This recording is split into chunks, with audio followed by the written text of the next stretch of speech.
Hello and welcome. In this video, we're going to be looking at one of the difficult questions that came in the Mechanics 9709 paper 4 exams. We're going to start by reading the question, but before that, I want to show you that I've successfully uploaded a mechanics course. This course is titled as Complete Mechanics Mastery.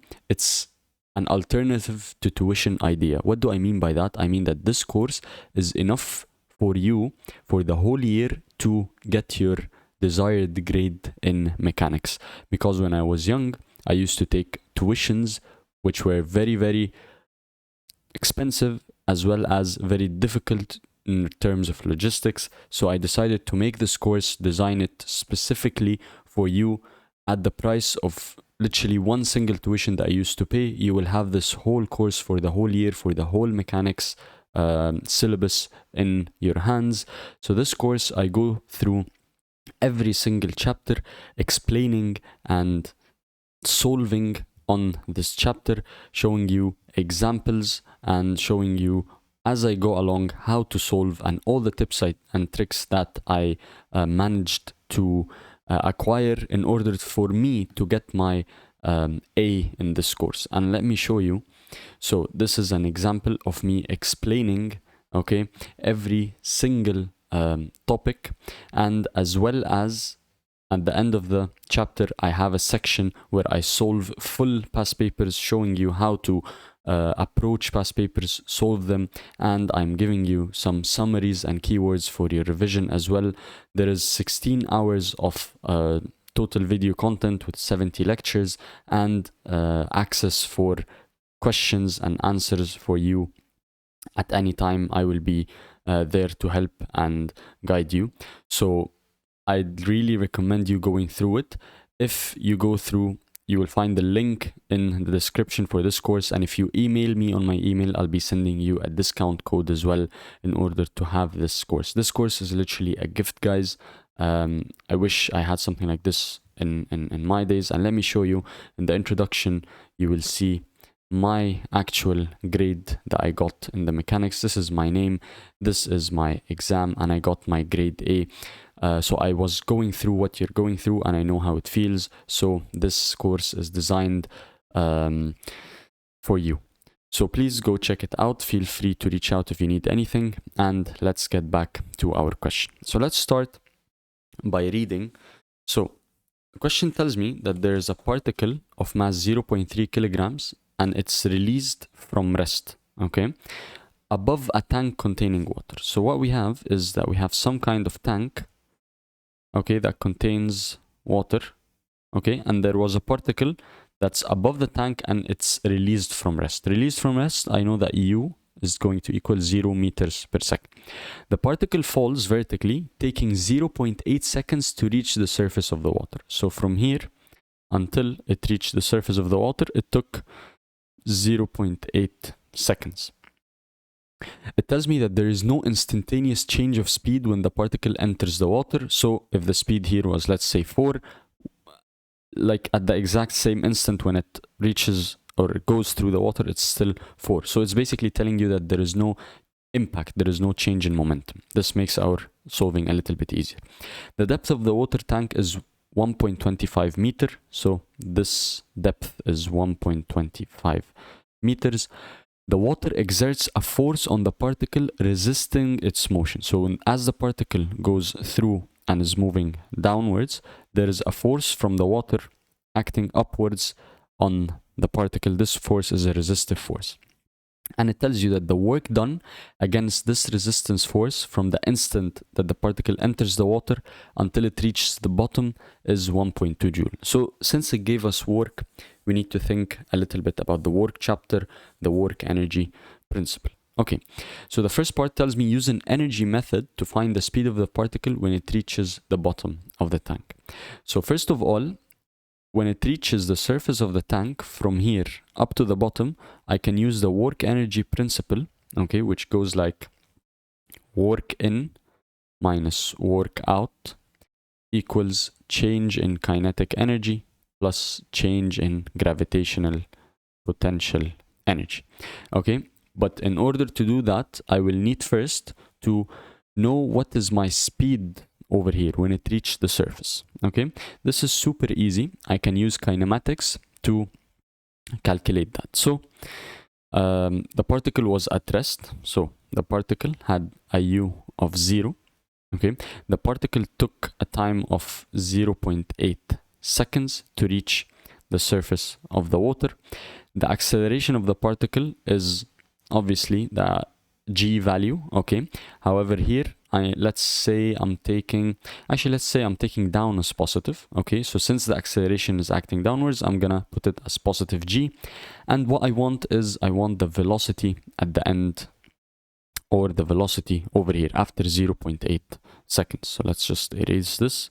Okay, now this is kinematics. Okay, so I will need to use the Saviot equations. Okay, constant acceleration equations. So let's see.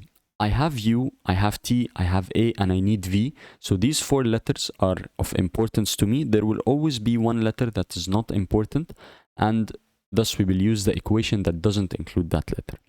So here I can see that I didn't find the letter s. Okay, it's not given to me and it's not important to me.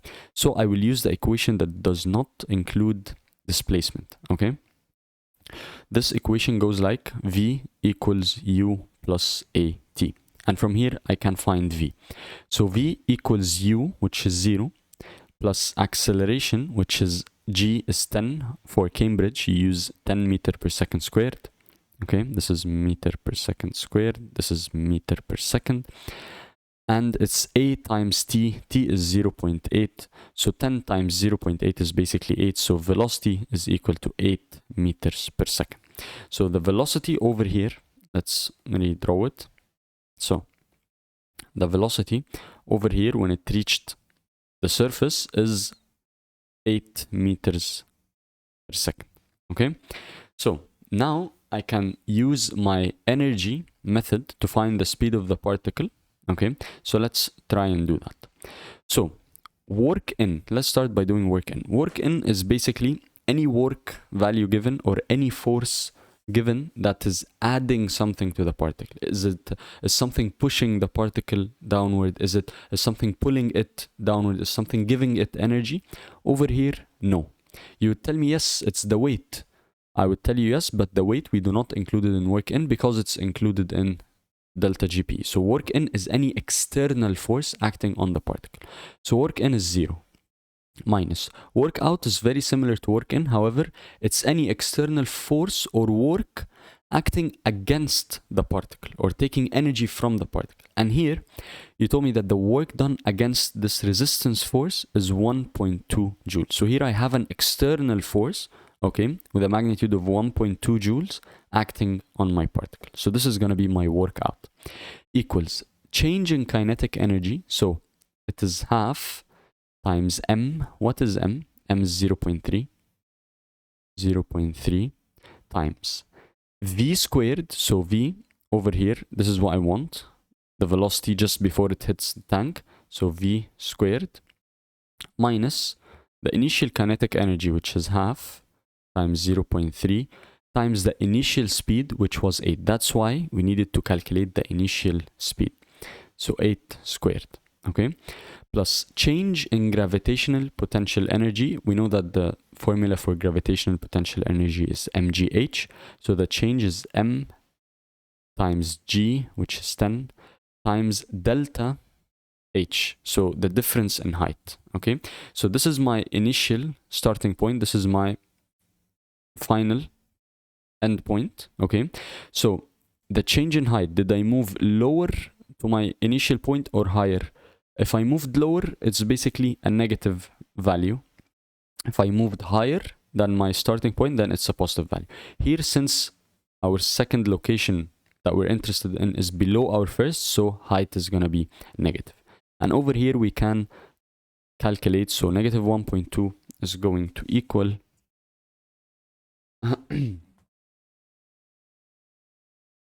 half times 0.3, which is 0.15 v squared. I will calculate this whole thing on the calculator, so it's going to be negative half negative half times 0.3 times 8 squared plus 0.3 times g, which is 10 times negative 1.25. So this whole thing is equal to negative 13.35. I'll move this to the other side.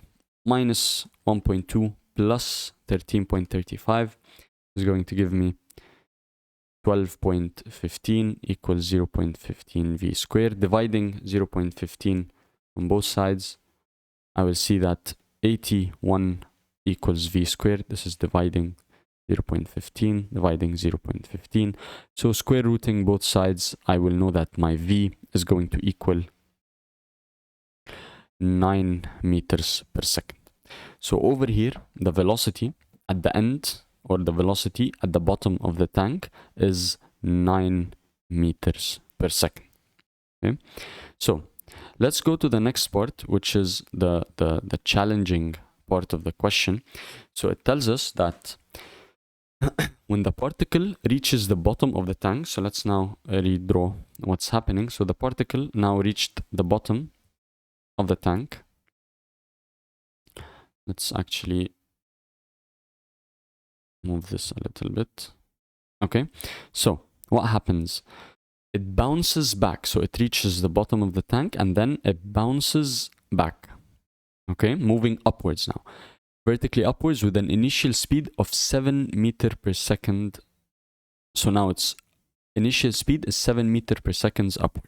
As the particle rises through the water, it experiences a constant resistance force of 1.8 Newton. So as the particle rises, it experiences a resistive force. It experiences actually two forces. The weight, which is mg, and on top of that, it experiences a constant resistance force of 1.8 newtons. The particle comes to instantaneous rest t seconds after it bounces back, and we need to find this value of t. So the first thing you need to know is you need to know where exactly is the particle going to become at instantaneous rest. Because one scenario is the particle is going to bounce back, move up the water, and let's say it's going to stop over here and then start going back again. So this whole journey is inside the water. Or the particle is going to bounce back, move upwards, move out of the water, and stop somewhere above the water. So we need to know what is happening. We know that this height is 1.25 meters. Okay, so let's see what we can do. First of all, we're given that the particle is acted up upon mg, which is the weight, and 1.8 Newton. So from here, we can calculate the acceleration of the particle. We know that the resultant forces are downwards, so 100% the acceleration direction is going to be downwards. So let's use sigma F equals ma. So let's take downwards as positive. So we have 0.3 g plus 1.8. These are only two forces acting, equals ma, which is 0.3 times a. And from here we can find the acceleration. So this is basically 3 plus 1.8 is 4.8 equals 0.3 a. This makes a equal, dividing 0.3 both sides, is going to give us a value of 16. So a is 16 meters per second squared. So a is 16 meters per second squared downwards. Okay, so now let's try to use kinematics to know at this height. So now the particle is moving with a velocity, with an initial velocity of 7, with an acceleration of 16. Okay, let's see at this displacement, what is the speed of v? If we found a speed that is upwards, okay, then it means that the particle is still not at rest over here. Okay, if we found that the speed here is positive, then it means it reached the surface and it's still moving with an upward speed, so it didn't stop before that. Or another way you can say, what you can do is you can try to find at which height is this particle going to have a speed of 0. Let's try both ways. Let me show you. So first, let's say we want to see at which height is the ball going to have a speed of 0. So let's take upwards as positive. We have u upwards as 7 meters per second, so positive 7. We have v as 0. We have acceleration as negative 16 meters per second squared because it's acting downwards. And we want to find the height at which this happens. So at which height is the velocity going to equal 0? So over here, this I can use the equation that doesn't have a t, which is v squared equals u squared plus 2as. So 0 squared equals 7 squared plus 2 times negative 16 times s. So this is negative, I'm going to move this negative 7 squared to the other side. It's going to become negative 49 equals negative 16 times 2 is 32. So s is going to equal 49 divided 32, which is 1.53 meters. And I can see that it needs to be moving with the same exact conditions, a value of 1.53 meters in order to stop. However, our tank is only filled up to 1.25. So when s is 1.25, we're still not stopping, okay?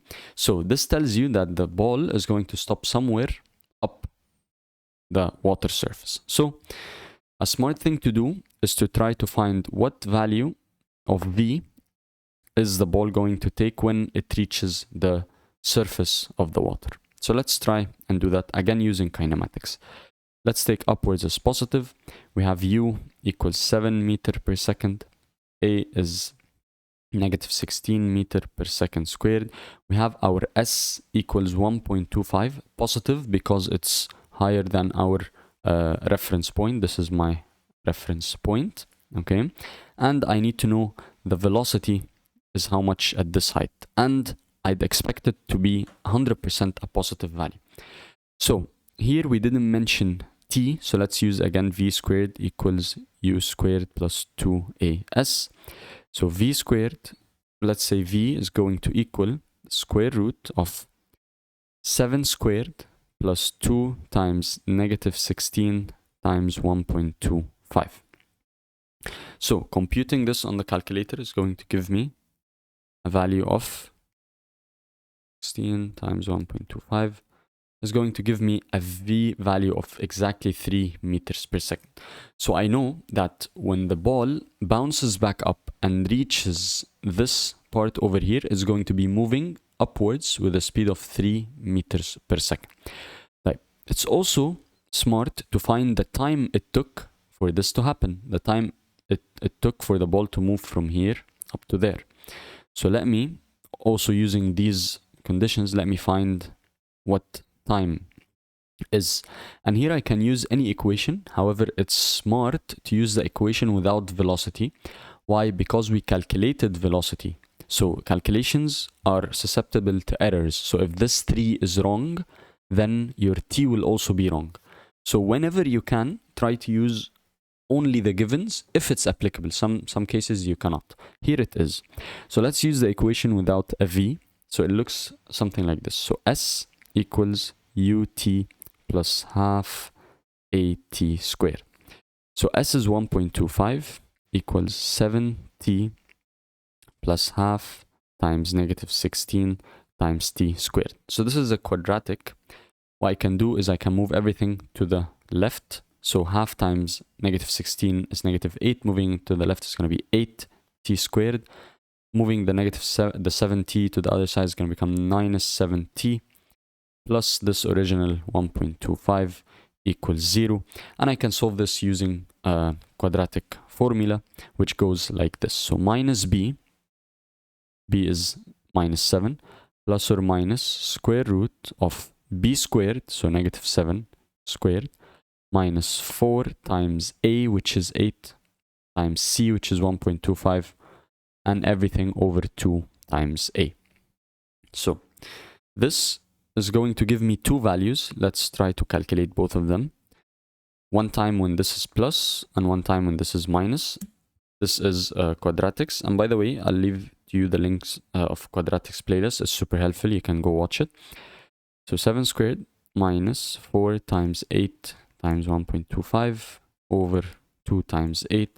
So the first value we took is 0.625 seconds, and the second value is going to be 0.25 seconds. Okay, which is the right time that I should take? If you think about it, this particle is moving upwards, okay, however, acceleration is downwards. So we expect it to reach this height 2 times. The height of 1.25, 2 times. It's gonna reach it first when it's moving up. This is happening at the first time, so the shorter time, so after 0.25 seconds. And then it will move up and come back down again to reach the same exact displacement after 0.625. However, here we are looking at only this part. We are interested at the part from where it was in the bottom of the tank to the surface, so we will take this time as our answer. Okay, so now I know that this particle took 0.25 seconds to reach here, and it has a speed of 3 meters per second. Now, let's see what happens when it goes above the water surface. So when it goes above the water surface, no any forces are acting on it except the weight. So I know that the acceleration, okay, when it's above water, acceleration equals g, meter per second squared, downwards, okay? My u is, so now what's my initial speed? It's 3 meters per second. Let's say I'm taking upwards as positive, so this is going to be negative 10. Let's actually write the value. Acceleration is downwards, so it's going to be negative 10. Okay, I need to find the time, okay, when the particle reaches instantaneous rest. This happens at a velocity of 0, and I'm interested to find the time it takes for this to happen. So again, I didn't mention the letter S, so let's use the equation that doesn't have S in it, which is V equals U plus AT. So 0 equals 3 plus negative 10 times time. So over here, this is basically going to be negative 3 equals negative 10t plus 3 over 10 is basically 0.3. So t equals 0.3 seconds. So what is the total time it took to reach instantaneous rest? First, it took 0.25 seconds to reach here, and then from here up to instantaneous rest, it took how much was it? 0.3 seconds. 0.3 seconds. So the total time is going to equal 0.25 plus 0.3, which is going to equal 0.55 seconds. And this is going to be your answer over here. So this is a tough question, okay? It requires thinking, but whenever you have something like this where you have two cases or the particle is experiencing different forces, because when the particle was in water, it was experiencing a different force or a different acceleration than when it was in air, the best thing to do is to divide your case into smaller sections, smaller consistent sections. So the section that was in water, you deal with it alone and find its own time and find its own final velocity. And the section when it was in air, you deal with it alone, find its acceleration, find its time, and find its final velocity, and then you can add up your times later on. I hope this video was helpful. Please don't forget to leave a like, comment, and subscribe. It helps a lot, guys, and I'm gonna keep on posting lots of videos. Check my course down below again. It's gonna be super helpful for you to get that A. And yeah, thank you for watching.